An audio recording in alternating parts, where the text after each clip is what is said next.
he can do. We know his cannon. We know he can fit it into spaces. That Rams offense is lethal whenever it's the 10 yards and shorter. It's the screen game. It's some of those quick passes to the guys. And Stafford over his career hasn't shown that he can do that. I mean, when Goff took him to the Super Bowl, Robert Woods had a good season. Cooper Kupp had a good season. We had all these guys having good seasons. But it's that really first 10 to 15 yards where McVay schemes out his offense and is able to catch people off guards, whether it's the wide receiver screens or the running back screens. Stafford hasn't really been great at that in his career. I mean, he just hasn't. And you're asking him to come into a new offense and carry this and all that. And he's looked great at times, and he's also looked really bad at times. To be fair, he's looked like Matt Stafford. Like, I think it's fair to say there's been times in Detroit where he looked exactly like this, where he looked like a top 5 quarterback at times. And other times he looked like a guy who was a wasted number 1 overall pick. I mean, there's really not much of an in-between with him at times. And coming out of the game, again, I think the Rams, Robert Woods going down is a huge issue. He was actually the number 1 2 years ago. People forget, like, he was really the guy that worked with Goff, and they had a great chemistry. Then Cooper Kupp started to get some, some targets and really got be able to show what he did. But to me right now, they're a second-tier team in a conference with a lot of second-tier teams. There's no alpha in the conference. So it's not like a thing to say, oh, if they don't get the number 1 seed, they're still in position to fight for it. And if not, there are going to be a bunch of other teams right around the same record who they're going to have to compete with. So I don't see this like Super Bowl or bust. I know that's kind of the mentality. Like you said, trade for more. It's hard to trade contracts in the NFL, and they are tight up against the cap. I mean, there's a reason Denver ate $9 million of Von Miller's salary because the Rams couldn't take it on. So when you hamstring yourself like that, it's really hard to go out and trade. I mean, you just have to depend on your system. Right. Yeah. So when you meant conference, you just meant like overall NFC conference or just the West? Yeah, I mean, both. Right now you have Arizona who's coming back to the pack with Kyler Murray being gone, and the NFC in general. I mean, right now every team at the top of the NFC has 2 losses. Dallas has 2 losses. Green Bay has 2 losses. The Rams have 2 losses. Arizona has 2 losses. Like, who's separating right now? We don't know. Every week is going to be a crapshoot. It's a Yahtzee cup where you're just throwing the dice out there and seeing what lands. Yeah, I totally agree with you. I think the biggest issue is for the Rams situation. I think it's Matthew Stafford. I think, and here's why I say that. You look at the last 2 games they lost. He threw a pick 6. Even you can't run the ball when you're already down 21 points going into the halftime, or you're down. When they played Tennessee, he threw a pick 6. Like, it's a lot of things, a lot of turnovers. And I think, and I say Matthew Stafford because, and I'm putting on Sean McVay because you went on that whole, I got a strong arm, I got a guy that can throw the ball. Now he's got some receivers and this and that. Go back to what you do best. What gets you into the playoffs? What got you to the Super Bowl? Running the ball, screens. And of course, I really thought they was gonna run the ball a lot more, especially if you got Odell Beckham on a Tuesday. And then you get 4 days of practice and trying to figure it out. That, oh, here we go. Let's just throw it up. No. And to come in on Jay's, he does. Odell Beckham has to learn the system. I think he'd be better. I think they'll be better this week because people have to realize you have a talent like Odell, but you're trying to figure out what is his best, what is his attributes, what can he works with the team and still match what we're trying to do. Yeah. And I think the Rams have a bye week this week. This helps them. They have a bye week. They actually have 3 losses, but they're going into a bye week where Odell's going to have 2 weeks to learn the playbook and get acclimated to that offense. Yeah, and I think biggest issue for the Rams is staying healthy. I've said it from the beginning. Thing about the Rams is how you got rid of all your draft picks and you got all these top players at these positions. They have to be healthy because if one is out, it's not really a legit second string player. You're talking about it's a third, fourth string player that's taking his spot. But I haven't been really sold on Matthew Stafford. I have to see it consistently. I know Mike's going to say something because I know you've seen him in the NFC North plenty of times, but I have to see it consistently in the playoffs. But I think if Sean McVay goes back to what he does best, He runs the ball, run the jet sweeps, and you throw the screens, and then you can get the vertical, the play action, and everything else going. Now that works both for everybody. I think that'd be fine. Right. But the whole situation about Odell, everybody's gonna make this every week about Odell because of all the issues with Odell. One thing about it, man, and I think Jay Ness said it. He said it in the chat. This is it for Odell. This is your last chance to get a big contract. So he's not gonna be. He's in the learning. I thought you meant like NFL wise.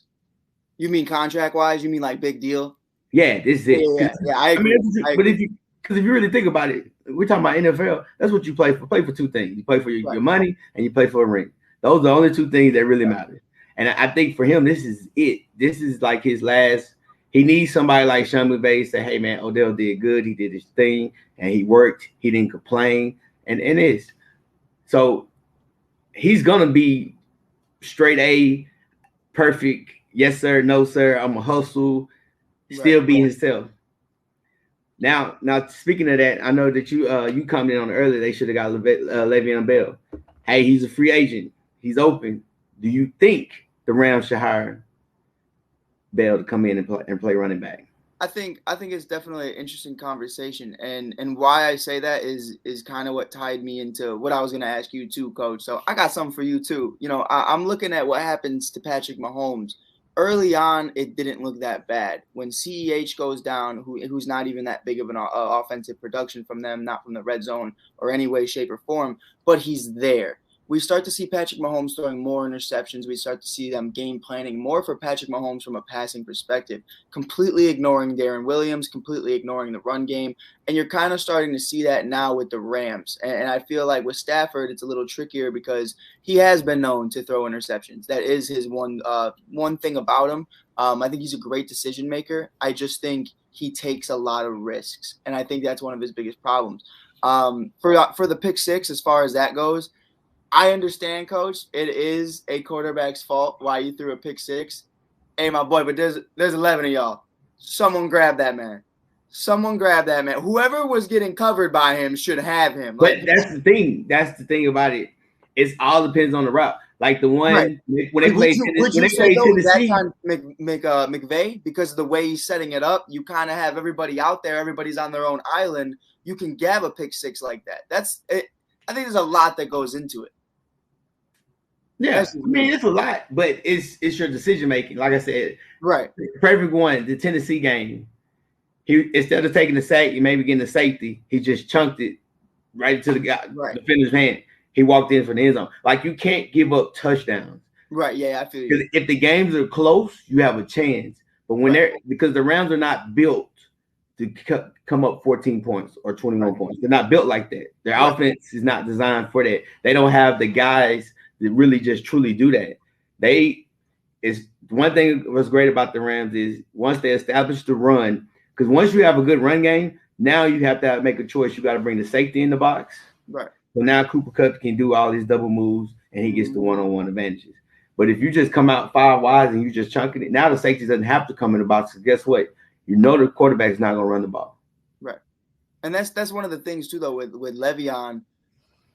It's a tricky. I mean, you might as well just close your eyes and throw the dart on the board and just try to do it, because it's definitely something I look at it and I say early on why I think they look so good offensively is because Henderson was actually doing his thing. I mean, he wasn't going over 100 yards, but he had 60s to 70s. Like he was at least carrying the rock. Now we're seeing a total of 60 yards from the two in Sony and Henderson. So, Coach, let me know what Henderson's first name is, because I feel so disrespectful. By the way, but Mike, the issue is again is not the last two games that they lost.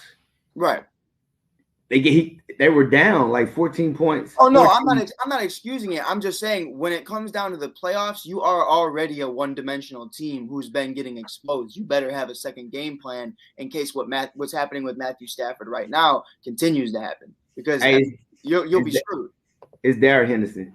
It's Darren. I was gonna say Damian, but I didn't want to be disrespectful. But I mean, that's the only thing. Like the whole issue about the Rams, like you can say, oh, they're not running the ball, but when you go down, it's 21-7 going into halftime. They get the ball back. It's 24-7. It's like, okay, We have to throw the ball, especially when you're playing the two teams you're playing against. What do the 49ers want to do? Run the ball. What does Tennessee want to do? Run the ball. You can't, when you play against teams like that can actually run the ball and you're down 14, 17, 21 points, you can't come back because every time they get a first down, remember, that clock is just ticking. That clock is eating. So you now going into halftime, going in the third quarter, you have 4, maybe 5 possessions to score. Right. So that's the thing. He can't throw pick six. You can throw interceptions. Because guess what? At least you give your defense a chance to make a play or give them a field goal. Can we talk about the defense, though? Jimmy Garoppolo carving them up. I find that very I understand, and I kind of want Joe's perspective on this one. It's definitely something where, I understand Stafford did not have a great game. I understand that defense was on the field a lot. But when you look at the names who are on that defense, and I'm a Bears fan, so I do not pity you for having to be on the field the entire time because that's all we do. I literally see Justin Fields for 5 minutes in a 2-hour game. That's just how it goes. But it's definitely something I'm looking at it. 38 points with Jimmy Garoppolo. George Kittle wasn't even that effective. Like, Joe, how do you feel about that? And do you think the defense has kind of been letting up in the last couple of weeks? George Kittle was effective in the run game, which is actually where he's better at. Believe it or not, he's a better run blocker than he is a pass catcher right now because of his injuries and stuff. But, I mean, again, the Rams defense, we know it's built on stars. And when stars don't come to play or they get, schemed out, you have to have other guys step up. The problem with the Rams, again, it comes back to their offense. When you have a salary cap issue like you have to, I mean, they had to include, or they traded Michael Brockers to Detroit because they needed the cap space. After Michael Brockers, shit on Jared Goff after he was traded. I mean, you have to make those moves sometimes. And Coach talked about it. What's the one concern with the Rams? Injuries. Well, when you're being pushed around like that, maybe guys take a step back. Maybe they're not as, willing to get in there and try and make the stops. And again, you're going against a team, like you guys both said, who wants to run the ball. The concern is that Jimmy Garoppolo, for all his limitations, is still a good quarterback. If you win an NFL game throwing the ball 19 times, I don't ask what did your quarterback do wrong. I said, what did the other team do wrong? Because if you win a game with 19 throws, then you're doing something right, whether your defense is getting a bunch of pick sixes and turnovers or you're running the ball for 150, 200. We saw a game last year where Cleveland ran on Dallas 300 yards. Nobody after that game asked, well, what did Baker Mayfield do wrong? Nothing. He handed the ball off. What did Jimmy Garoppolo do wrong? Nothing. He didn't turn the ball over. He handed the ball off, and he made the passes and plays that he needed to. But I want to bring this back to what you were saying about Le'Veon Bell. I mean, I saw reports, they cut him because guys are coming back healthy. Their wish is that he signs with the practice squad and remains in Baltimore because they actually like what he's brought to the team. So, but if I'm the Rams, I don't want Le'Veon Bell. Again, you have an offensive line right now that is struggling to run block and pass block at times. We've seen the reason Stafford is throwing some of these pick sixes and interceptions is because he doesn't have the time. The Worley will in the end zone, 2 weeks ago against Tennessee, he's in the grasp. It's not like he just decided to spin around. He's getting hit. He's getting pressured, and that's the concern. And Le'Veon Bell has a running style that I'm not sure fits with the Rams' offensive line.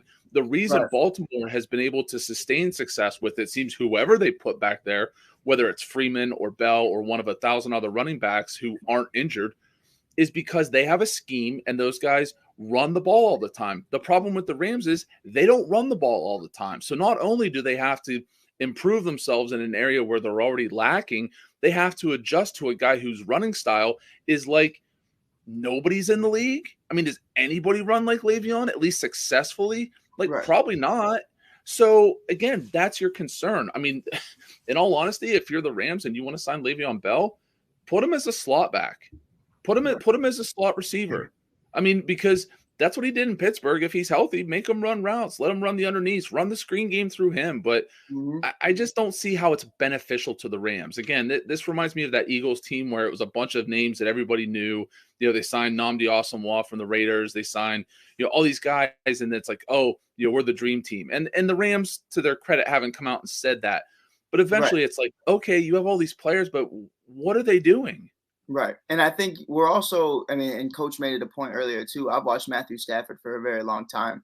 And it's kind of giving me that vibe. And I hate to say it, it's very early on to say it, but it's that vibe where it's mid-season and you can feel that he just wants to finish this season healthy, that he's at this point right now where he's kind of nicked up. You could feel it. You could see it. You could see kind of the difference.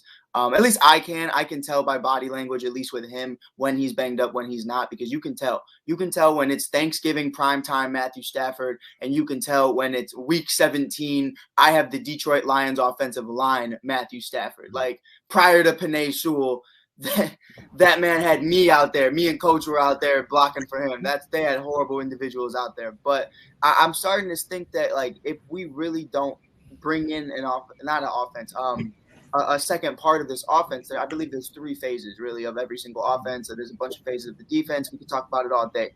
But if you don't bring in that number 2 phase, and then that's being the run game, I truly do think this man finishes the season probably on an injury, and we've seen it every single year for how many years now. I think you're starting to see him get beat. You're starting to see him get caught up. They're not blocking the way they were in the beginning of the year. The Rams' offensive line really did surprise me this year. They got a lot better, but they are slowing down a little bit. The problem is when you take that chance with Stafford for all these picks, that's his one knock. He's not a man made of glass, but he's got little parts in his body that are made of glass. Like, you know what I mean? Like, it's not like a situation where it's every single week to week. Like this guy, it's not RG3.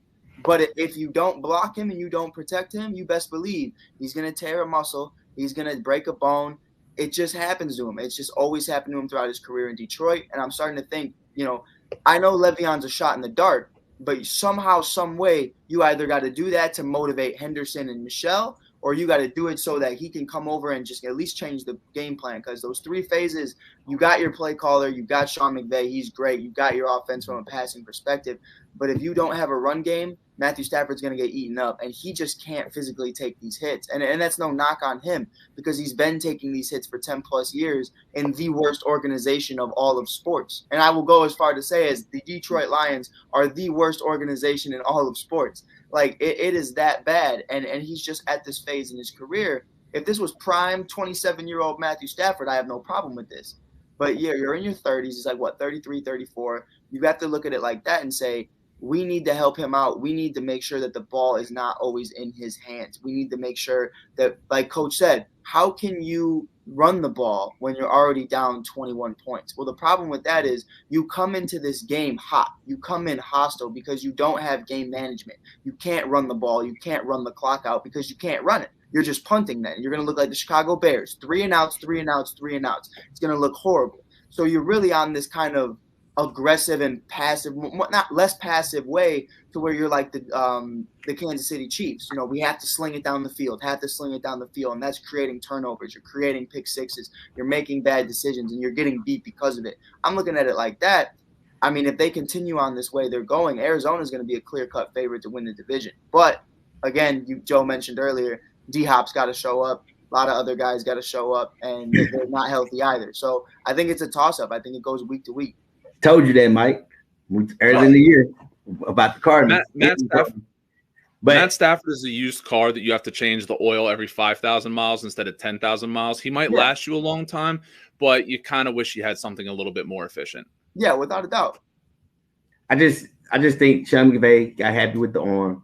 He got excited with the arm, and he didn't put him in the best positions. Because, like I said, we're talking about the last 2 games you lost. You lost the last 2 games. Like I said, those 2 games that you lost, it was 2 pick six. I mean, and they were down. Like, it was 24-3 in the third quarter against the Titans. It was 24-7 in the third quarter against the 49ers. And there's no such thing as a run game because you're trying to play catch up, especially if your defense can't stop their run. Man, that's the thing about the 49ers, man. If 49ers is a hit and miss team. But if you go up on the 49ers, they can't come back because they can't. Jimmy can't throw it. He can't make it. He can't win a game for you. But you give him a 14-point lead. Oh, he can run the ball. Then, hey, Shanahan can make all kinds of little formations and passes. You see Debo back there at the running back position. He was at the slot getting screens. Like, there's a lot of stuff that he can do, which that's one thing about their offense. With both of them, really, if they're up. But Le'Veon Bell, nah, man. No, I think he's right. done. That's why I really do think it's a shot in the dark. I think Le'Veon Bell is just pretty much he's at that point where he's done because you got to look at him. Pittsburgh let you go. You didn't do well at the Jets. Mm-hmm. You went to Kansas City. Then you went to Baltimore. Like, except the Jets, those other three are good organizations. You know what I mean? Like, Pittsburgh is a great organization. Kansas City Chiefs is booming right now. All they're missing is a running back. Right. Ravens had no running backs. And an entire defense, but I hear you, Coach. You can't say entire defense. They're winning now. They're winning the division. I can still say it. At the end of the day, they're getting better. But that's a whole nother story. So I just truly believe, honestly, with the way Le'Veon runs the ball, because when you watch this year and you hear a lot of people talk, the O-line has been trash. Yeah. A lot of it's been trash. And a lot of it, and the reason for me, I really believe that the line is bad is because everything now is Zoom. They don't do all the coaching. You don't get all the coaching and teaching and technique. You need that with the linemen. Right. Part of that is the CBA they signed too. They wanted fewer padded practices. They didn't want to be in the facility as much. So this is as much the players' fault as it is the organization. Yeah, and I agree. And I think that and the downfall of what's going to hurt this is the line, because the line is the most important thing. Because you can take a receiver, quarterback can go anywhere and catch and throw footballs. You can work on your routes. The coach can give you skills like, hey, these are the routes you're running. Boom. Same as a running back. The running back can do all kinds of drills. DB's the same way. Linebacker. Yeah. As a safety, bro, you can literally watch the film and just stay in shape. That's it. That's all you got to do. For a lineman, which has been terrible on a lot of teams, they haven't been working together, because you got to work together, because when they get to stunning and twisting and everything else, like, you got to have that communication. I think that's one of the biggest issues that we're missing. That all linemen, a lot of linemen. Right, but Coach, I think this goes all the way back to Pittsburgh. I thought he was done in Pittsburgh and I wanted your perspective on it, Joe. You too. It's something where with athletes of that level, Le'Veon wasn't the greatest route runner. He wasn't the greatest shifty kind of person. What he was super athletic, and whether it be an ACL injury, whether it be some kind of catastrophic injury, you lose that second gear. But by holding out a year. And I understand, you were still at home and you were still practicing and you were trying to get your bag, and that's understandable. But I think he lost his second gear in the NFL by missing that season. I think he lost it. He lost that drive. He lost that second motion that gets him going. I definitely do think he lost it right then and there, because he didn't look the same after that, and he hasn't looked the same after that. And I wanted your opinion on it, because I think when in the NFL, when you do miss a season like that and you aren't actually on the field, you do lose that second gear. I think here's the issue with Le'Veon. When he was with Pittsburgh, you got to remember you had AB, right? Like you had receivers, like there was a legit receiving core, and then you had Big Ben. You had Ben at a younger age, so he was decent. So then now you had to really like treat your defense against them. So it's like, okay, am I going to let AB beat us over the top, or am I going to let Bell? And when Bell, and the type of running back Bell is not a hole hitter. He doesn't hit the hole. He's a patient guy. So when you go to the Jets, where everything is awful, you don't have a receiver out there. You don't have Sam Darnold has a strong arm, but he was decent. Now the O-line is suspect. Now you can't bounce around like this and wait. Like, you got to hit it. And that's the same thing even with the Chiefs. Like, you can't bounce around.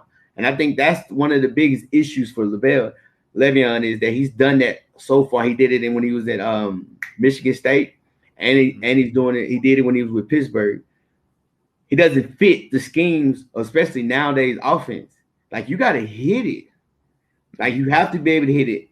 And I think that's the one knock. Even when you play with the Ravens, you can't run quarterback keep or all these play action and everything, and you're dancing. That's one of the biggest issues for him. It's the fact they're like, well, everybody's getting healthy. So technically, he still was a fourth string running back or third string running back. Yeah.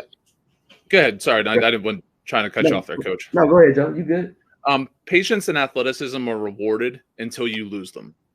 The thing with Bell is his patience as a running back was rewarded because he had the athleticism to match it. That he could run down the line, he could kind of almost float down the line and float into these zones and see where the hole was, and then be able to take off. The problem then is when you lose that little bit of athleticism, because the difference is if you have an injury and you're out for the year, you are rehabbing that injury, the team is in contact with you, and as much of a negative mental space as you can get into recovering from the injury, you have a positive outlook where you can look and say, I'm working to get back to this.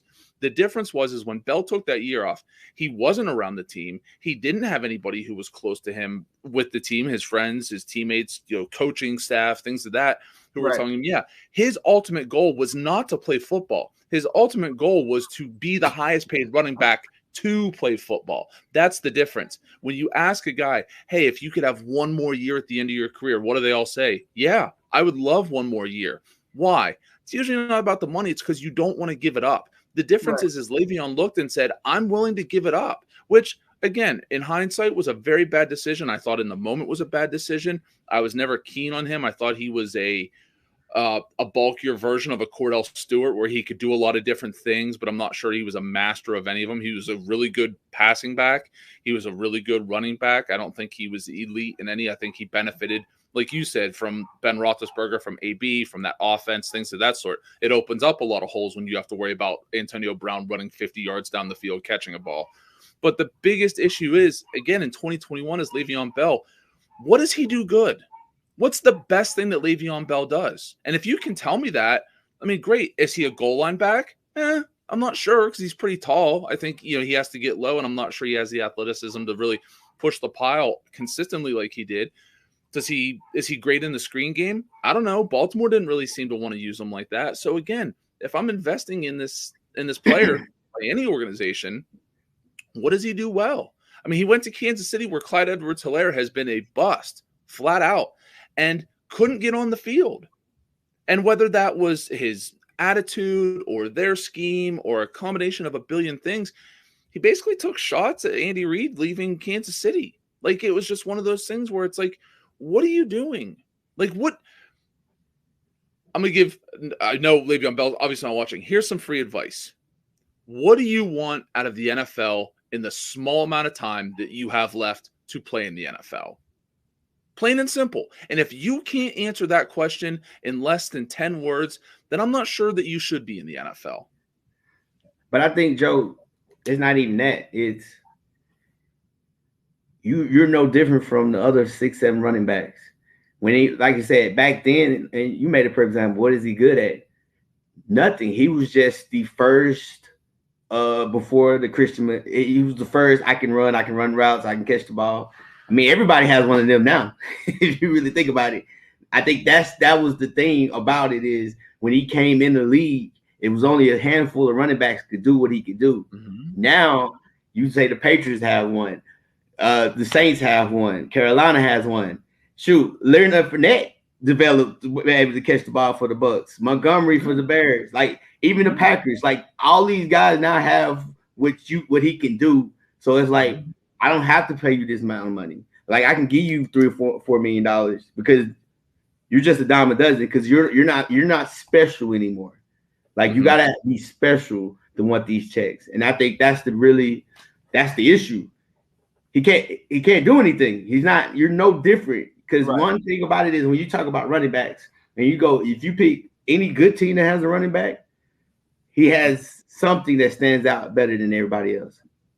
When a team sport is played by individualists, it's not going to work out in the long run. It's just not. If somebody is in it for them, and this is, you call it a harsh criticism, he was in it for him.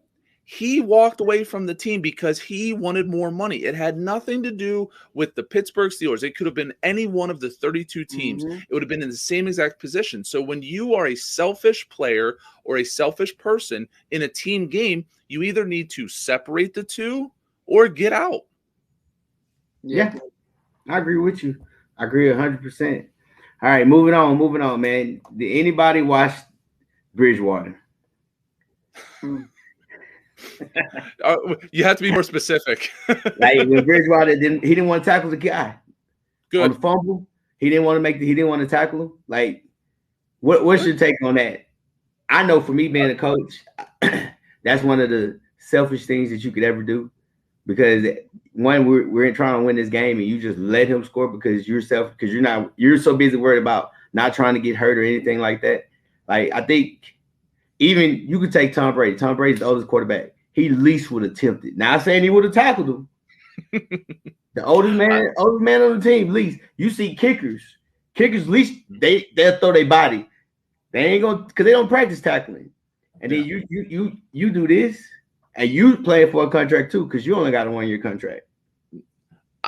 I get the criticism of Teddy. I love Teddy Bridgewater, by the way. We actually have a category on our pod that's named after Teddy Bridgewater. So I love Teddy Bridgewater. The biggest concern is, though, you said about the injury. Baker Mayfield and the Browns right now are struggling with the torn labrum because on an interception, he tried to tackle the guy. I mean, there are certain instances where if you're going towards the sideline, you're kind of pinching them out. Maybe you dive at their feet. You can kind of control your body. If Teddy didn't feel he was in a position, I mean, they're in the playoff hunt. Like it or not, they're still a playoff team. They're a playoff caliber team. Teddy knows, like, hey, yeah, I probably should have tried to go after this guy, but what happens if I get hurt? So again, it's a little bit of selfishness, but it's also a little bit of like, the team feels I'm the best option. I beat out Drew Lock. And 70% I understand. But if he makes the tackles, it's still a great chance you can win the game.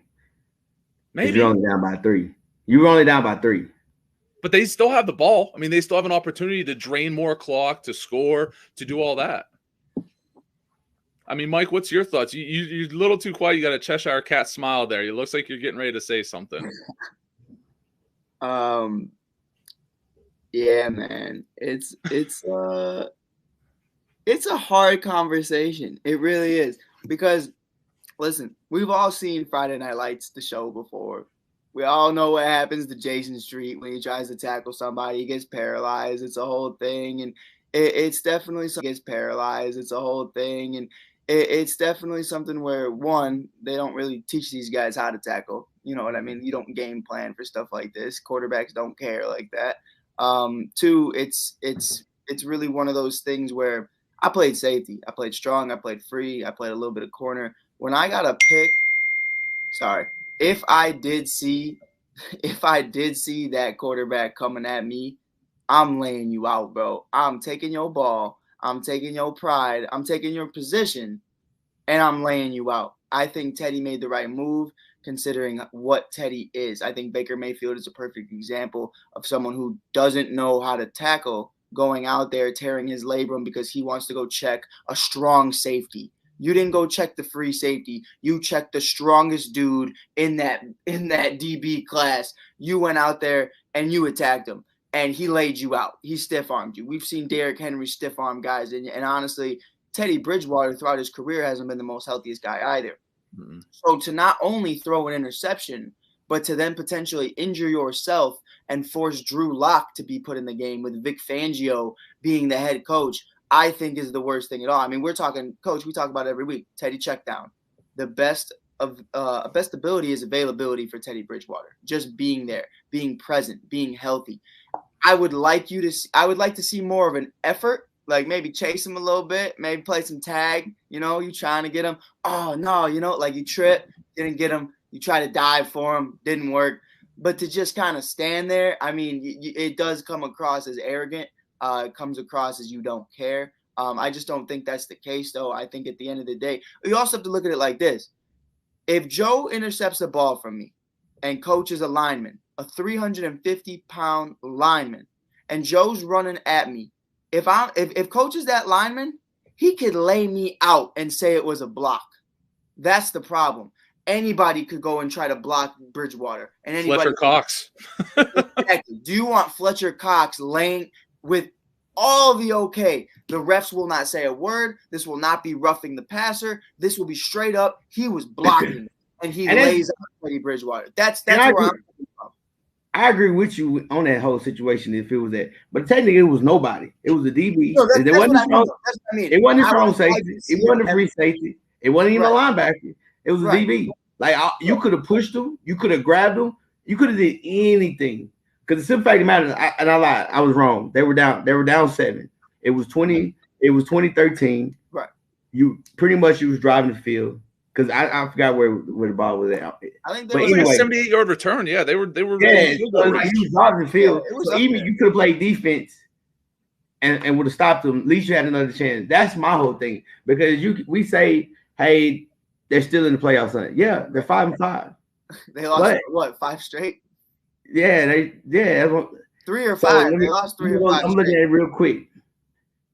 No, they didn't lose 5 straight. They beat Washington. They beat the Cowboys. Then they lost to the Eagles. But you play the Chargers. Then you backdoor it. They're on bye. So they play the Chargers. They play the Chiefs. They beat the Lions. They play the Bengals, Raiders, Chargers, Chiefs. Like, so pretty much all your games, like your division games, are at the end. Right. And then they could go 9-8. Why couldn't they? But Coach, 9-8 before we get off topic, you mentioned it was just a corner. It was just a DB. He can do anything to him. He can push him. He can knock him out. But it's that same principle of, well, he can do anything to Teddy. And if Teddy Bridgewater tears his ACL trying to tackle somebody, how mad are you going to be about that whole situation? I wouldn't. You wouldn't be mad at all? Because here's my thing. Like if you're not a fan, if you're the head coach, are you like, what were you doing? No, I wouldn't. Because you know why? Because you know why, regardless of the situation, if you make the tackle. Right. Because we're playing the if game. Right. No, yeah. Say you make the tackle. Right. Say you get a pick 6. Now it's 2020. That's a lot to ask. No, but I'm saying, Joe, you can't sit there and say, well, you can't say if he goes to try to tip the tackle that he gets hurt. It's the same way. You can play, we can sit here, you can play all the devil's advocate. You can say, well, what if this? What if that? What if this? Make the tackle. Right. Because if that comes down to, I know these guys are in the NFL. I know they know how to tackle by now. But that comes down to, if you're not participating in it in a week-to-week basis, I don't trust a lot of these guys to make a tackle. I don't think they can. But that's different. You're talking about a defensive player. Slay has never been known as a punt returner, right? Right. He's never been known as a kickoff returner, correct? Hey, but he's known as someone who'll lay you out, right? Yeah. Mm-hmm. How's he gonna lay him out with the ball in his hand? Stiff arm. Come on, man. There's a lot of dirty y'all things. acting like Slay. Slay's not known as a returner. Like, there's a difference. He's not known as a tackler. Hey, Slay knows he's not returning it. Okay, so let me lay out Teddy on my way over. So what you guys saying is this. What happened to Baker, Coach? Just leave it. If they don't make the playoffs because of one game, we can always go back to this game and say, if you made the tackle, we had a chance. Because they were losing the game to win. They were losing that game at the time. It was, but that's look. Who's better, Dallas or Philly? Dallas. Whose offense better? Dallas. Well, hold on. Football, Washington football team or Phillies? I think the football teams went with. I'm going to say that. Throw the ball.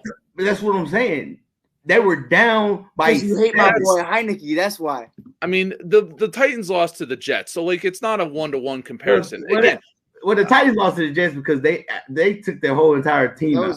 Coach and I came back on the show that following week, and we were just like, I don't know. I'm just saying, I'm perfectly fine with my starting quarterback not putting himself in a position to get hurt. Yeah. Plain and simple. I really am.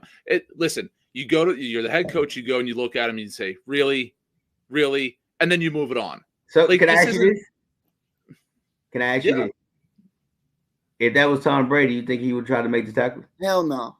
I think. Listen. Let me show you. Okay, no. Hold on. As soon as you said that, Coach, there was a play that came to mind. It was in the Super Bowl against the Falcons where the guy intercepts the ball and returns it for a touchdown. And there's the famous photo of Tom Brady jogging his way and diving at his feet. Tom Brady did not stay up on his feet because he knew if he was up on his feet, he was more likely to get injured as opposed to diving at the guy's feet.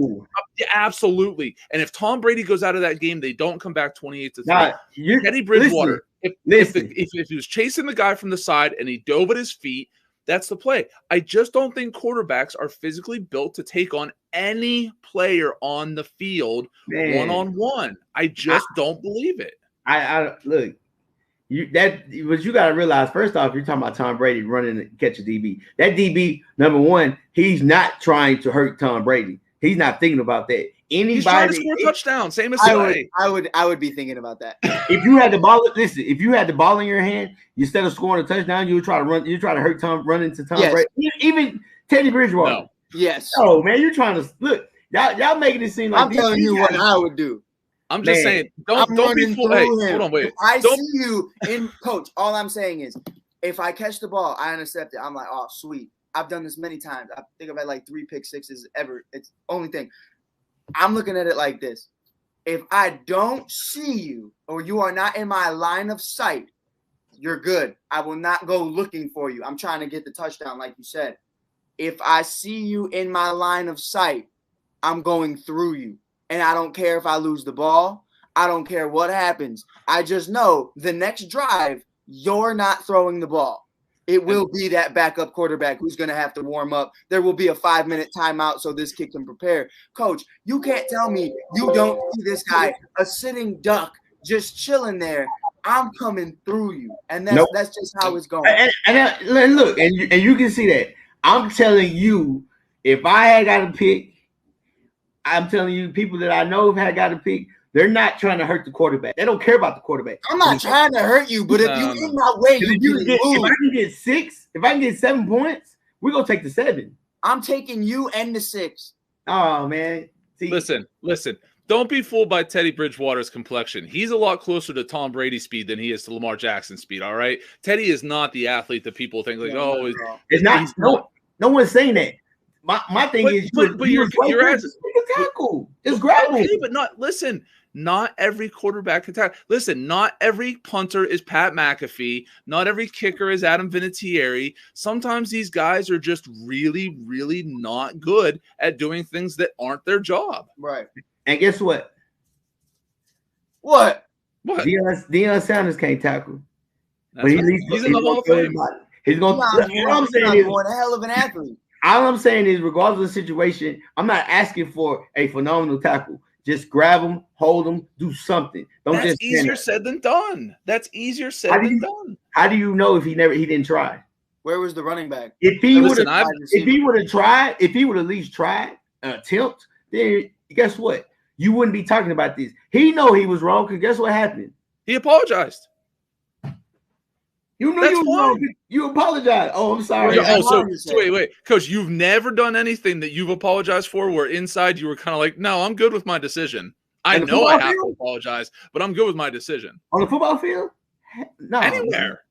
No, man. Not in the football field. I have. Oh, come on. Not in the football field.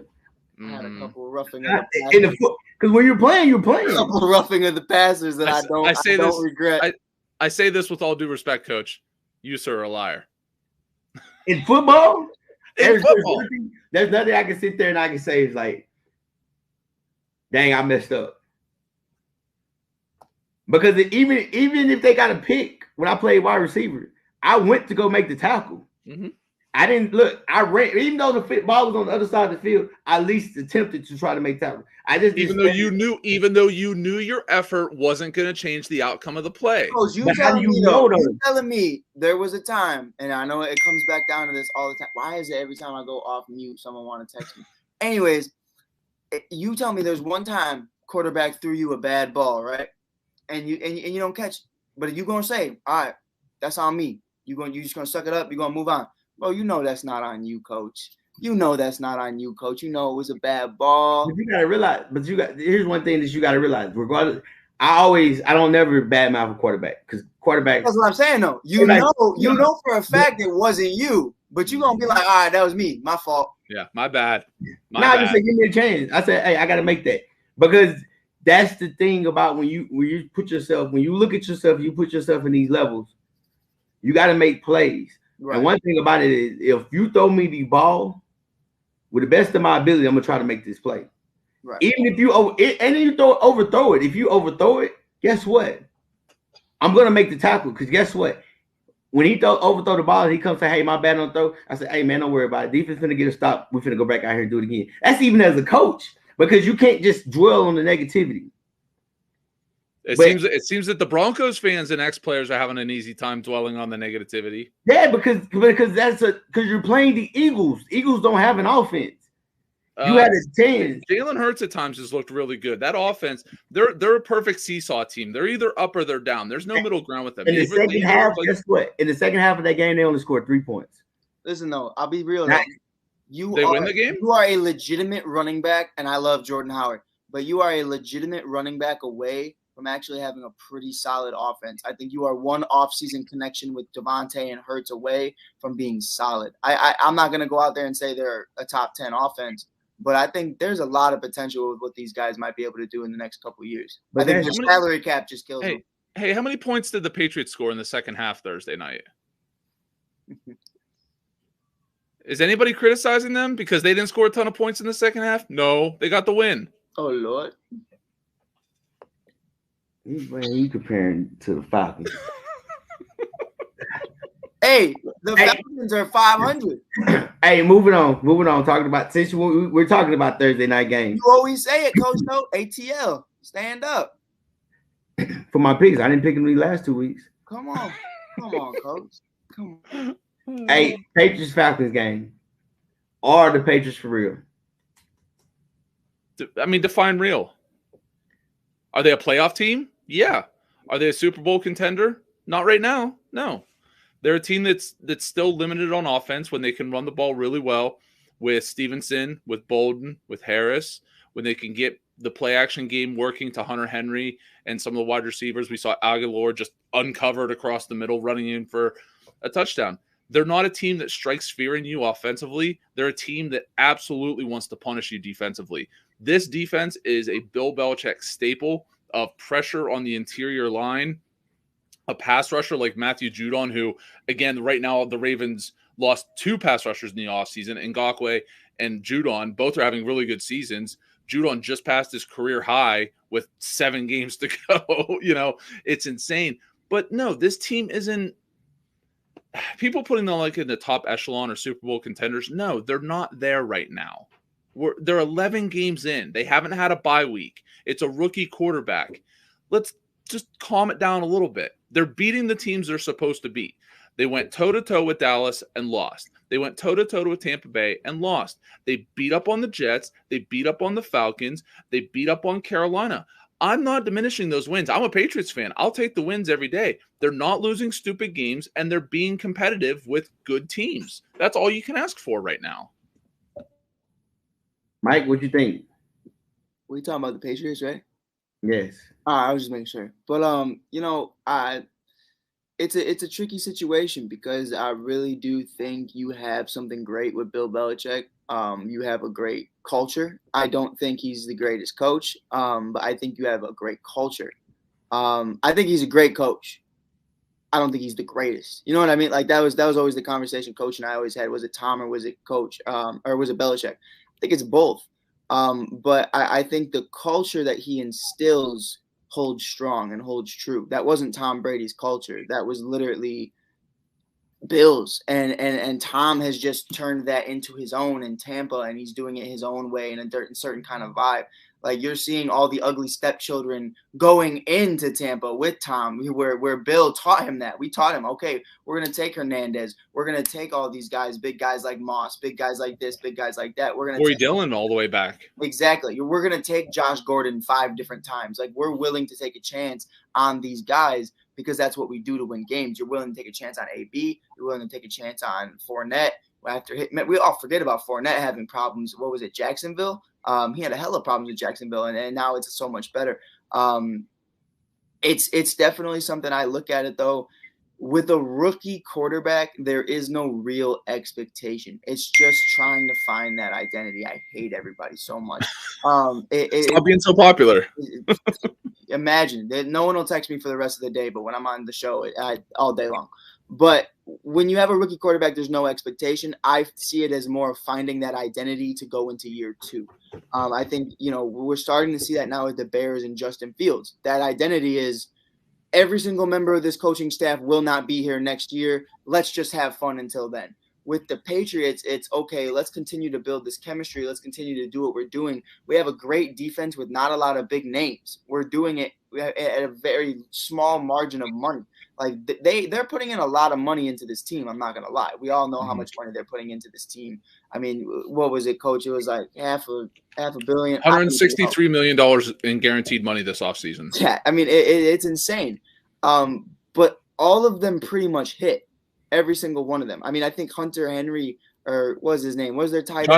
Jonnu Smith is having a harder time. Yeah, and he was the first one who signed. Yeah, right. He was going to be the top. And Henry or Hunter and all of them, I think there is a question, to say like, why did you really pay a tight end when you had a rookie quarterback? You weren't really in a position to need one. But I really do think they were. They were, but you definitely could have drafted one. You didn't have to pay an aging one who's already been in his prime. That's really how I just looked at it. But you really can just get away with saying like this team is a playoff team.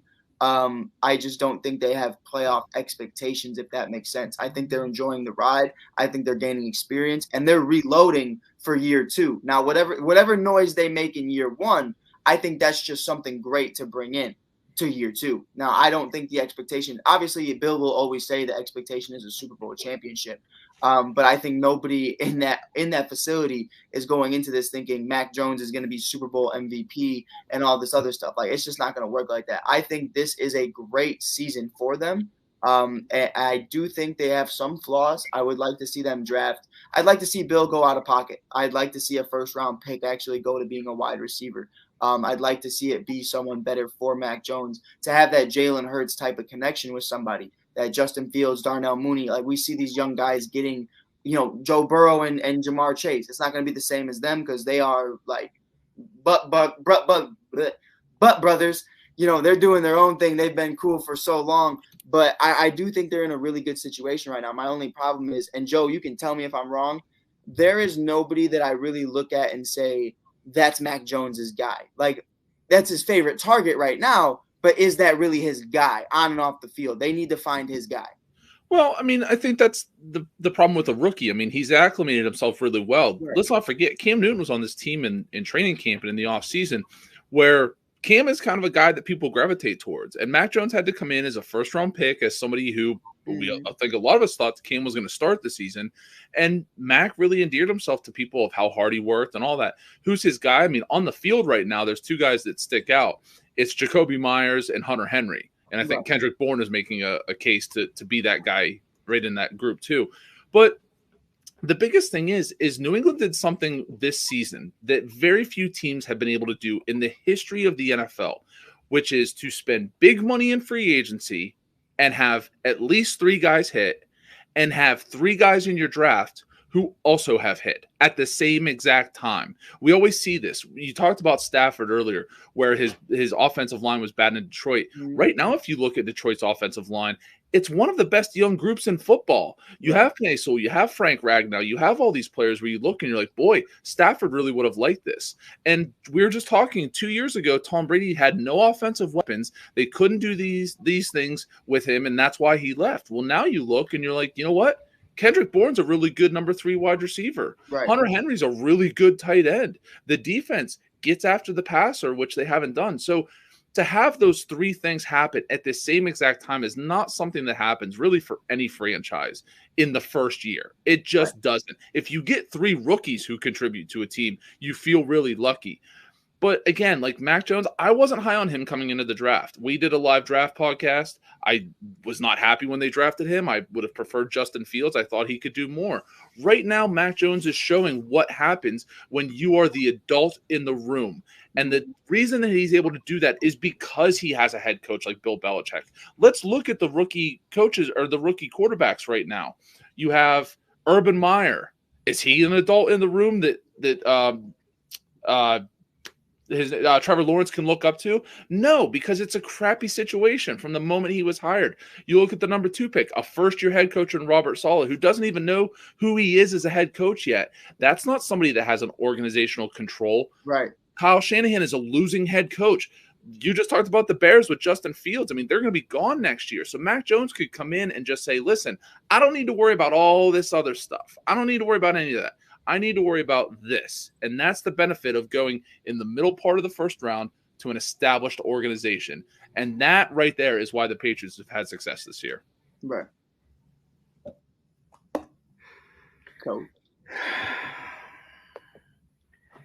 He wants me to leave right now. He says, "Get out of here. Just leave." No. It's all good. I just honestly, truthfully, I think a lot of people we're talking about the Patriots and this, and that. And even you hear it on probably ESPN, and then you don't probably watch it on CBS and Fox when they talk about it.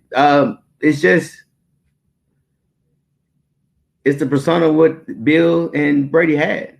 I think the Patriots is a decent team. I don't think they're nothing special. Like I said, if you look at the games they won, those are the teams that they should have won.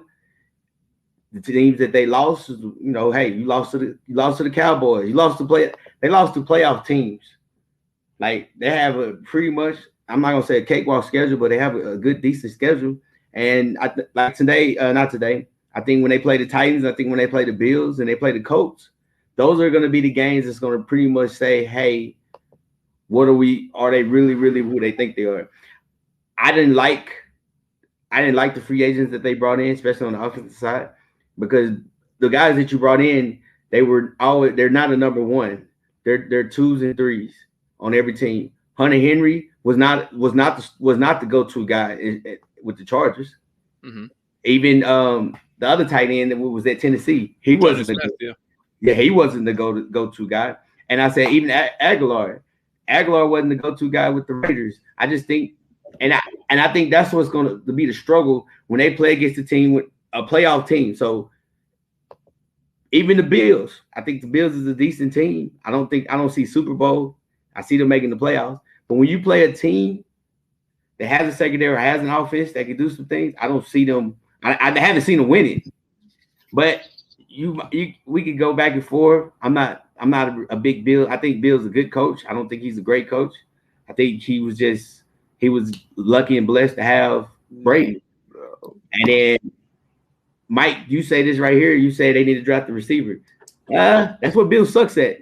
That's what I'm saying, yeah. He sucks drafting offensive guys. That's right. But here's the thing that he's done is he took a first-round bust in N'Keal Harry, who can't get open, who catches contested balls, which is a bad recipe in the NFL, and has turned him into one of the best blocking wide receivers in football for a run-first team. I mean, if you watch that Falcons game, N'Keal Harry looks like a tight end out there making blocks. He's taking on defensive ends. He's chipping linebackers and stuff. Like, Bill, again, people argue the Bill Brady thing. That's a whole other show. You could argue that until the cows. Yeah. That's a documentary.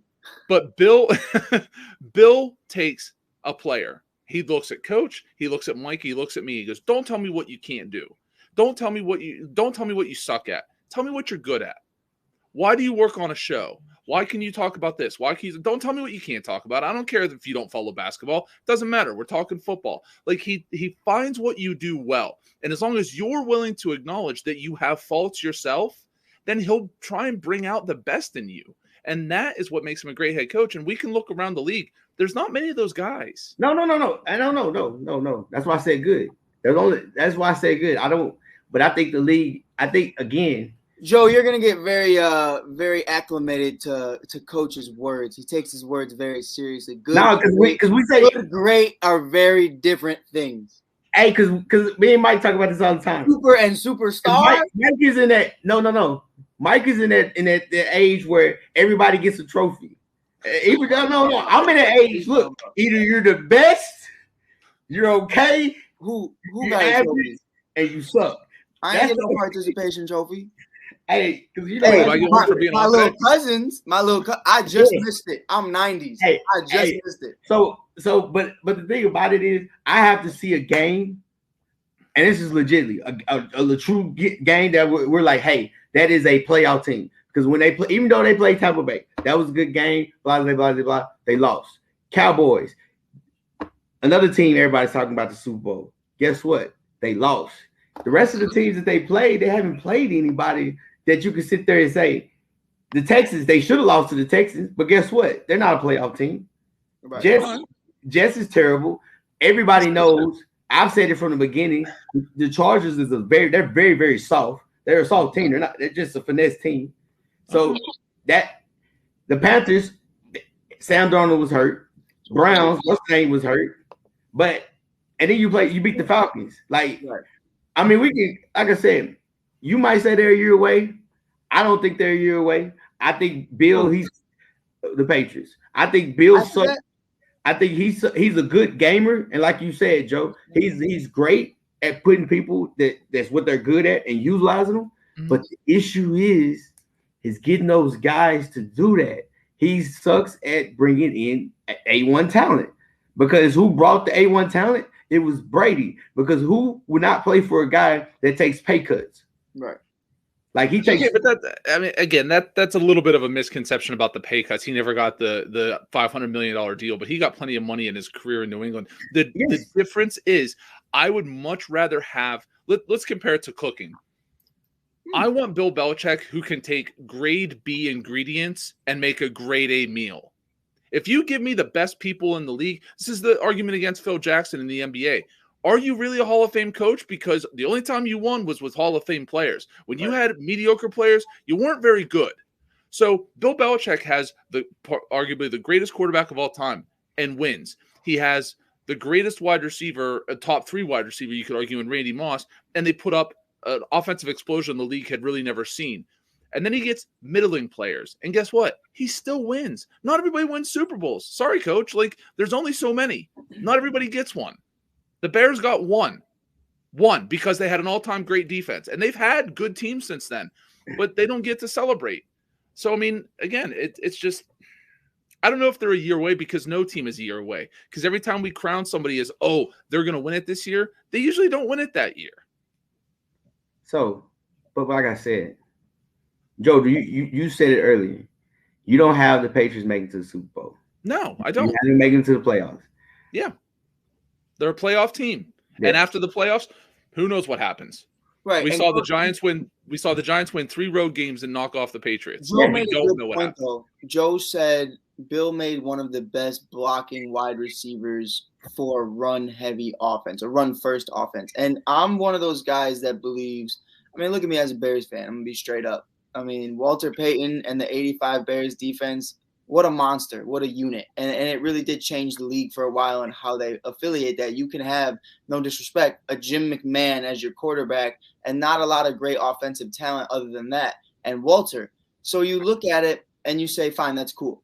In this modern day, if the same thing with the Cleveland Browns, if Chubb and Hunt are your offense, you're not winning the Super Bowl. I think that's why I say, I'm not saying this, Coach. I'm not saying they're a year away. I'm saying they're a year away from really finding out who they are. They can't go into next year saying we're a run-first team. This is Mac Jones in year 2. We're airing it out, and we're going to have a great run game. But you can't. That's the problem. You can't air it out because you don't have a guy that can beat the one-on-one matchup. That's what I'm saying, though. Bring them in. Find one. And that's been the problem with Bill, trying to find someone that can beat the one-on-one matchup. Yeah, but you hear what I'm trying to say, though, right? I agree with you what you're saying. And my thing is, at the end of the day, when it's all said and done, you got to have players that's going to make plays. Right. There's no one on that. There's no one on that New England offense that you see like can make plays, because you have to realize either you have to have a quarterback that can put him in a position to make a play, or you got to have a skill guy that can put him in a position to make a play. Right. And they don't have that. Don't get me wrong. The quarterback is good, but he needs guys to get open. He's not. His accuracy is not A1. So that's my knock on him. But Bill can't put him in that situation because you don't have. You spent all this money on grade 3 players. That's the only thing I'm saying. Who's okay? Grade 3 players as opposed to like a fantasy draft. But if they fit your system, then they go up a grade. I mean, if you have because do they fit the system? Because again, look, let's see, Jets, Texans, Jets, Chargers, a banged up Panthers, banged up Browns, Falcons. Cool. The Bills. And then, but then the Bills are the favorites. The Bills are the favorites in the AFC along with Tennessee. The Bills lost to the Jaguars 9-6. No. You lose to bad teams because you lose focus. The one thing Bill Belichick doesn't allow his teams to do is lose focus and lose against bad teams like the Jets, the Falcons, the beat up Browns, the beat up Chargers. Joe, can I say this? Absolutely. Mike, how do I feel about the Bills?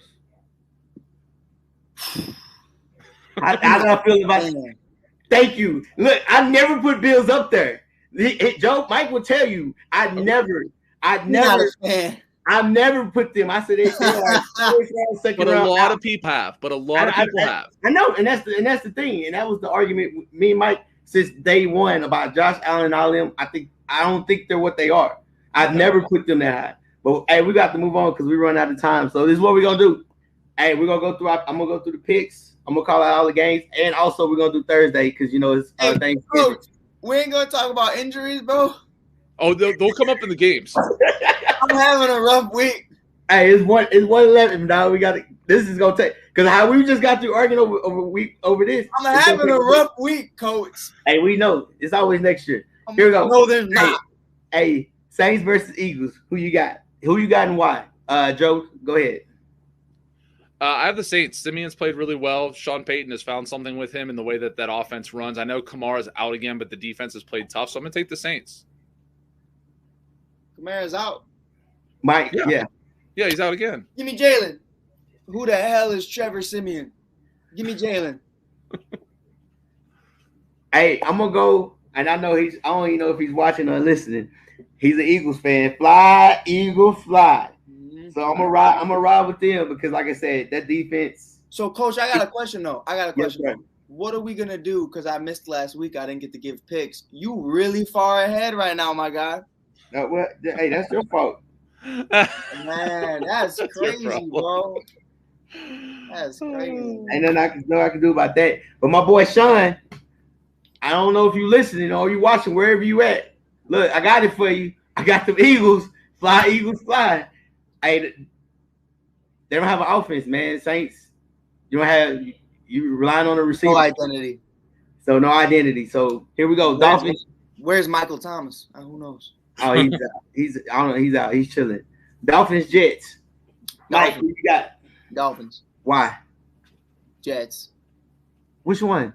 No, Dolphins. My answer why is it's the Jets. Joe, who you got?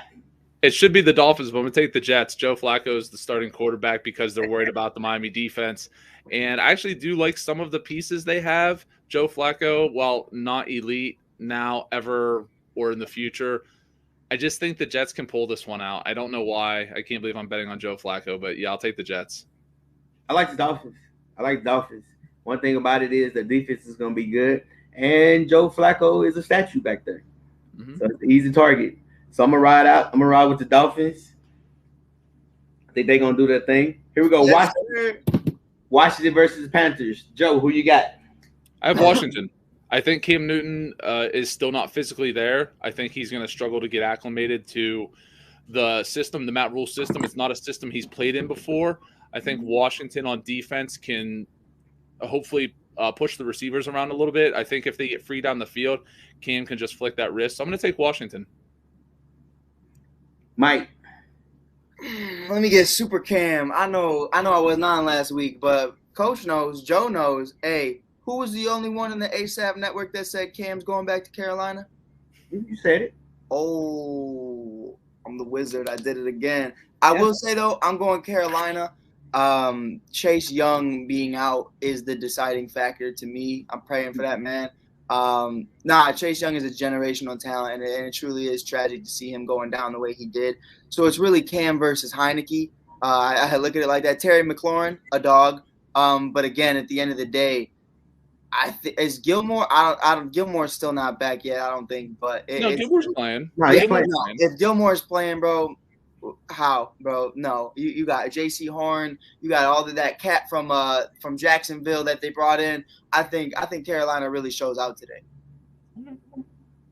Coach? Oh, I'm going with the Panthers. I'm not even gonna say because of Cam. Really, it's more so their defense. I think the Panthers defense can do their thing. Carolina. Yeah, you got the defensive player of the year when he was with the Patriots. Hell yeah, I'm gonna be real. I don't do backup teams, but I really do like Carolina as a team. I always have. I just like the vibe. Yeah. So I think they're gonna ride out. I think they're gonna utilize Cam to the best of his abilities. I don't know about. I wouldn't have started him. I kind of would have used him like they were doing, getting inside the red zone. Now you have that extra target. But again, you're doing that now. You free up your one-on-ones with your receivers so he can throw the ball deep. That's the one good thing he can't do is throw deep and throw to a tight end. So I'm gonna ride with the Panthers. Here we go. Colts versus Bills. Oh, I thought we were going somewhere else. No. I'm gonna say Colts versus Bills. I'm gonna say Bills just because after last week, they need to recover. They need to tap in on this because if they don't, it's gonna look very bad very fast. So I'm gonna put my money on McDermott and Allen, but this Colts team is legit. Who you got? I'm going to take the Bills. I think the Colts defense, while improved when you play outside, when you play in cold weather, I think it's going to be an issue. And I think they're going to be able to move the ball. Diggs had his easily best game of the year. I think Allen probably had his best game of the year too. And the Bills defense is going to be focused on stopping Taylor. Whether they can or not is different. But I'm not sure that Carson Wentz is at the point where he can punish you down the field like I think they need to against that Bills defense. So I'm going to take the Bills.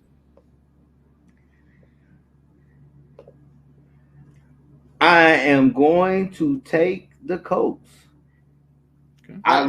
Jonathan Taylor, I've watched him since Wisconsin days, is one hell of an athlete, bro. And I think one thing about it is I think they have to really, really, really I don't think the Bills can stop Jonathan Taylor. I think the only person who can stop Jonathan Taylor is the offensive coordinator because he doesn't want to run the ball that much. Like he holds them back. I never understood that.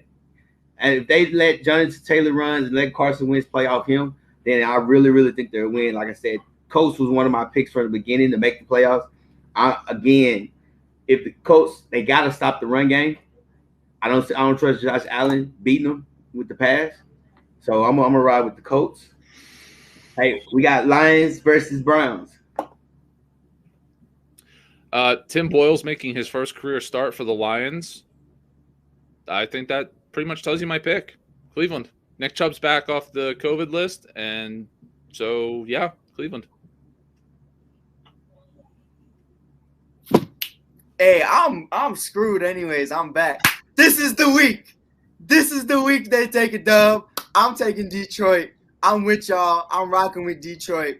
This is the week. Y'all tied last week. Motivation. We're going somewhere. Maybe we thrive through. Maybe we get something going.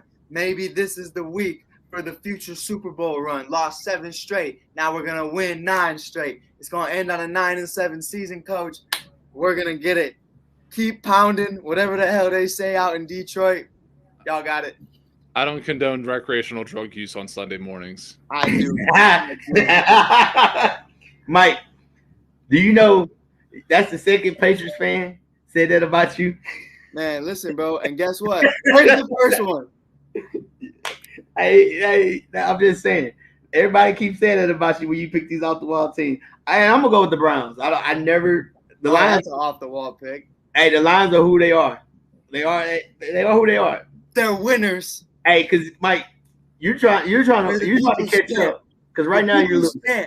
So like I said, the Lions are who they are. So it is what it is. Today. You gonna see today. What? My boy Jared, he gonna actually that's cap. That's cap. I ain't gonna lie to you. It's gonna be it's definitely not gonna be Jared. I'm sorry. I can't even flodge. It's Tim Boyle. Yeah. Tim Boyle is starting the game. Jared Goff is out. Timmy Boyle? Oh, T-Boy? He's a dog.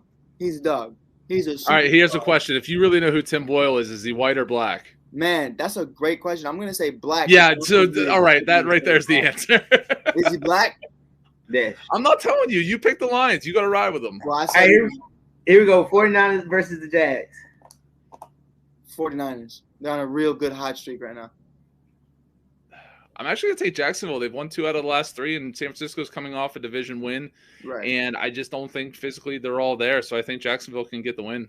I think that offense just has momentum, though, man. Like you put up 38 against the Rams. You beat Chicago's defense down in Chicago. I think they have really good momentum going on. No, they suck. Them suckers lost.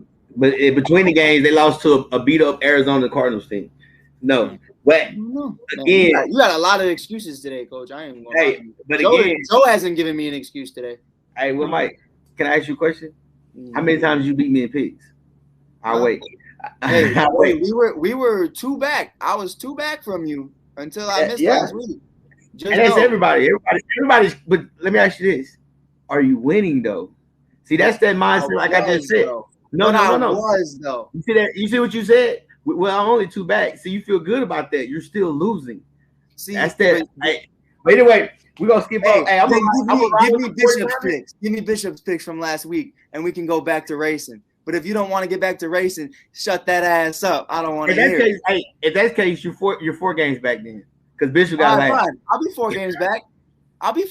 Who was your pick, Coach? Jacksonville or San Francisco? Oh, I got 49ers. I got 49ers. Right. Keep that energy. You can do all that talking just for the same pick as me. Hey, you're right. Hey, Texans, Titans. I'm gonna go first. I'm gonna ride with the Titans because they're the hottest team right now. And they're already the hottest team in the AFC. They figure out ways to win. Without Derrick Henry, they still figure things out. So I'm riding with the Titans. Texans, they're just getting ready to try to get this top 5 draft pick. And hopefully they'll have 3 more first-round draft picks because they're going to trade Deshaun. But that's another conversation. So I'm riding with the Titans. I'm going Titans too.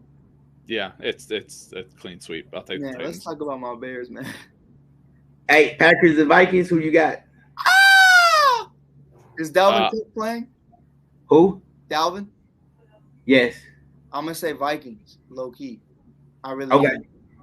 I'm going to say Vikings, not low-key. Aaron Rodgers is coming in with a serious toe injury that limited him in practice. The guy basically hasn't practiced in 2 weeks. Aaron Jones is out. A.J. Dillon is getting his first career start.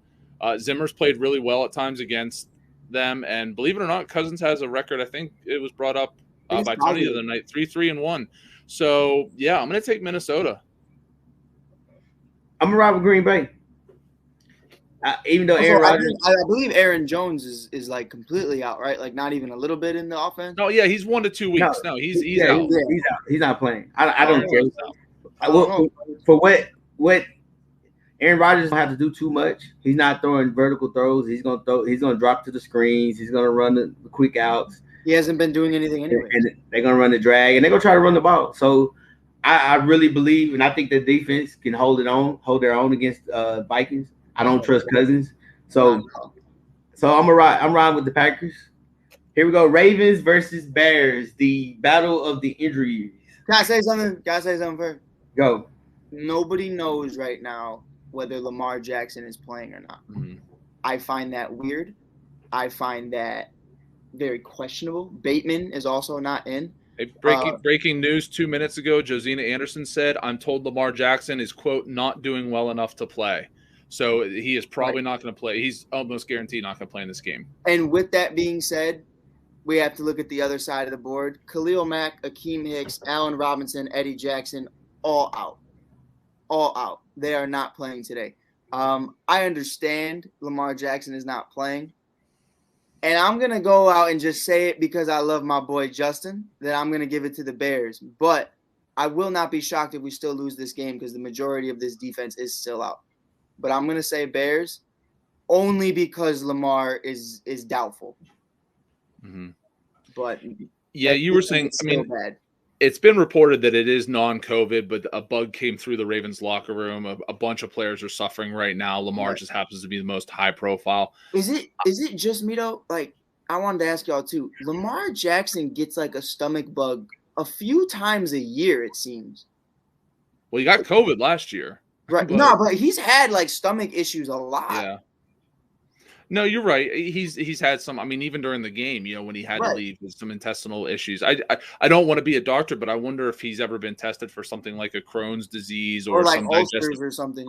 Ulcer, something along those lines where it could affect his digestive system. No, I agree with you. As much as I love Justin Fields, I love Ohio State.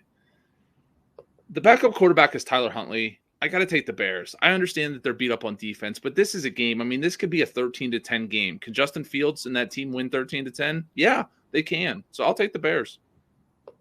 Coach, talk to me.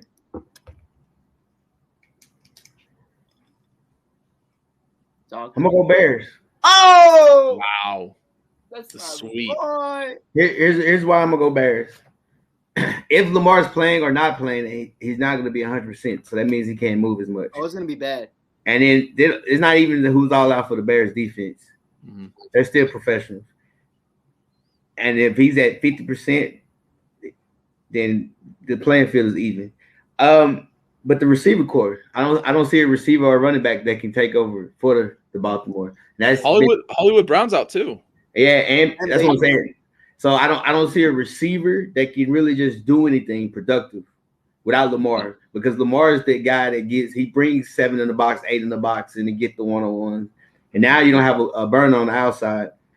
So I feel good I feel good if that young pup, because I said it, we talked about this a long time ago, Mike. I said this was around the time where he's gonna get this playing time, because we said it at the very beginning of the season.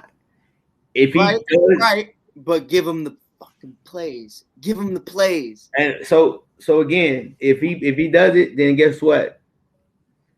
I got him. I got the Bears. I'm riding with the Bears. Like I said, I don't trust that defense, the Ravens defense, especially the secondary. Right. They're very, very, very suspect. Montgomery's back. He should be really good to go. He came back last week and he ran the ball more than everybody expected him to touch the ball. Yeah, I'm furious. But so that means he must be really, really feeling good. So I'm riding with the Bears, man. Or it means Matt Nagy's an idiot. But yeah, you're right. Bengals, Raiders. Bengals. The Raiders are in a tailspin right now. This is exactly what we expected a John Gruden-led team to do. He's gone, but it's nice to see they've continued the path. I just think the Bengals are expected to bounce back after a rough couple weeks, and I'd like to see them run the ball more with Mixon. I think the Raiders are toast, so I'll take the Bengals. I agree. I think the Raiders have zero leadership, so it's just pretty much whatever on offense. And I'm with everybody else. Bengals defense is suspect, and Bengals are up and down. You don't know what defense is going to show, but I trust their offense more than out of all of them. Here we go. I could see them sacking Carr a lot. I think that defensive line can really punish the Raiders. Yeah. And Carr probably sees it too. Cardinals versus Seahawks. Give me Kyler Murray. Oh, Cards. Go ahead, Doug. Right. Give me Cards. That last week was horrendous. It was a horrible time with Russell Wilson and what they did with Green Bay. That was a joke. I don't care if it was your first game back or not. It was a joke. I think Pete Carroll should be on the hot seat. I think it was just horrible play calling, honestly. I know Russ wasn't 100, but you did not in any way, shape, or form try to help him out. Chris Carson out for the season. So even with Kyler potentially being back, I think he's fine. I think out for Arizona. Well, Kyler's out. Kyler's out for the game. It's looking like Colt McCoy is going to make his third straight start, which is a concern. It was a concern last year with Kyler being nicked up and injured. DeAndre Hopkins, I'm not sure if he'll be back yet or not. Right. As much as I hate to make this pick, I have to take Seattle. I like Colt McCoy. That first game against San Francisco, they were great. I'm just not sure they can replicate that, especially without Hopkins and stuff. But I'm going to take the Seahawks in this one. That's fair. I'm going to take the Seahawks. You don't have your ace boom coon at receiver, number one. And I don't think one thing about that's what make that offense go with Kyler Murray is he moves around. So he was still a threat. So you had to keep somebody on him. Now putting what's his name back there, he's not a threat. And I guess now you got film on him. Now you kind of understand he can't really surprise anybody. So I'm gonna ride with Seahawks. I think this is the James Conner game, though. I think this is the game you look at, and James Conner's been great all season. But I think this is the game he is the face of this offense. And I think this is the one where you start to see this is why Pittsburgh was so high on him to begin with. Yeah, and I agree with you. But I also think that one thing about it is they're going to stop the run. Seahawks going to stop the run. And so I really, truly – I just think even last week, I think Russ Wilson, they stopped the quarterback run. They didn't stop AJ or none of them. Who? The Seahawks. The Packers? I'm talking about the Seahawks. When they played the Packers. Yeah. AJ Dillon had a really nice game. AJ Dillon had a great game. Yeah. Aaron Jones did his thing, but he got a little nicked up. But Dillon had a really good game against Seattle. AJ's tiny too. Like he's not tiny, but compared to James Conner's big. You know what I mean? Like I think you got grounded. AJ's a thick guy. Hey, but he ain't no James Conner. Okay. Well, like I said, my buddy, my guy, I'm gonna go with the Seahawks. Hey, you do that. Just know I'm 4 back. Hey, here we go. Cowboys versus Chiefs. Cowboys.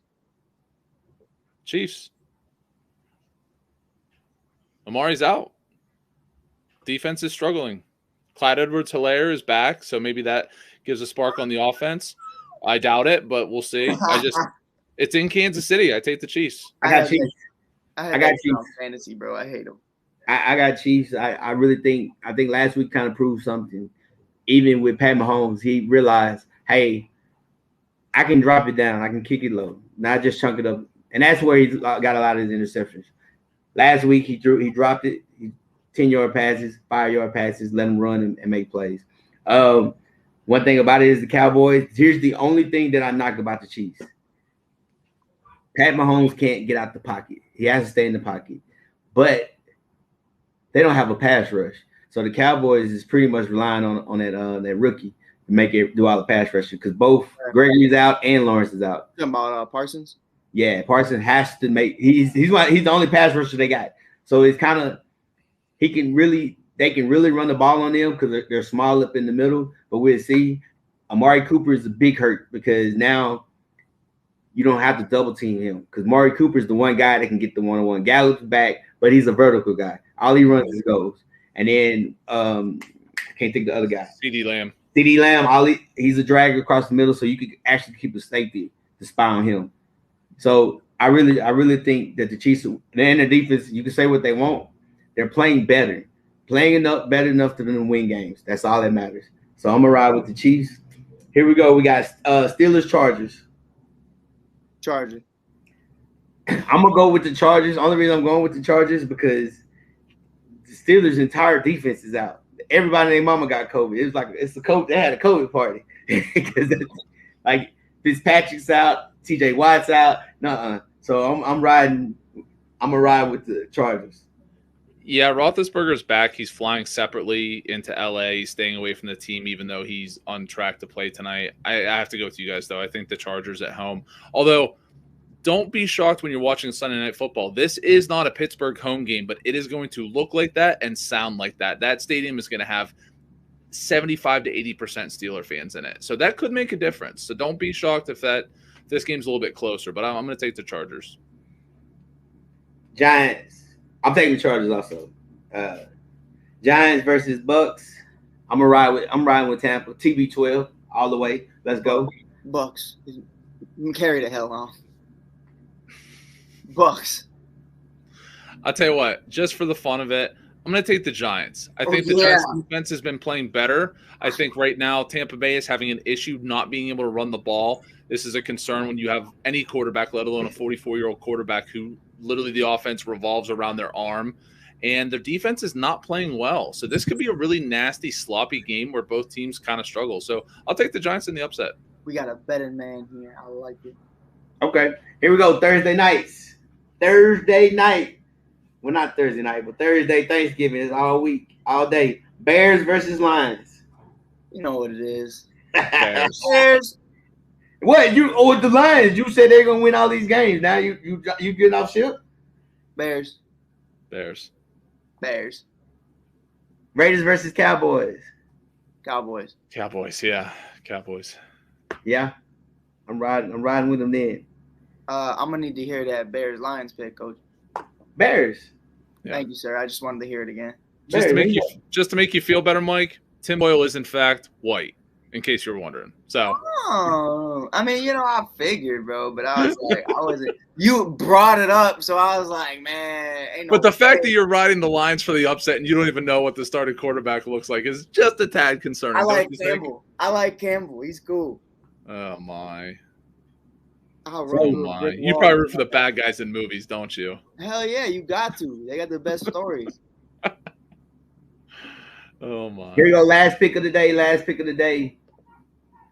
Bills versus Saints. Bills. I thought we did that. Nope. This Thursday. They got this Thursday night Thanksgiving game. I'm gonna say. I'm gonna say Bills because I really don't know when Alvin's coming back. I'm gonna say the Saints. I bet you will. I'm gonna say who that gonna beat them Saints. I'm gonna ride with them. Everybody. Okay. Hey, well that's it, fellas. Hey, this week is in the books. We'd like to thank Joe for coming on. Joe, you got any last words, man? Any last words?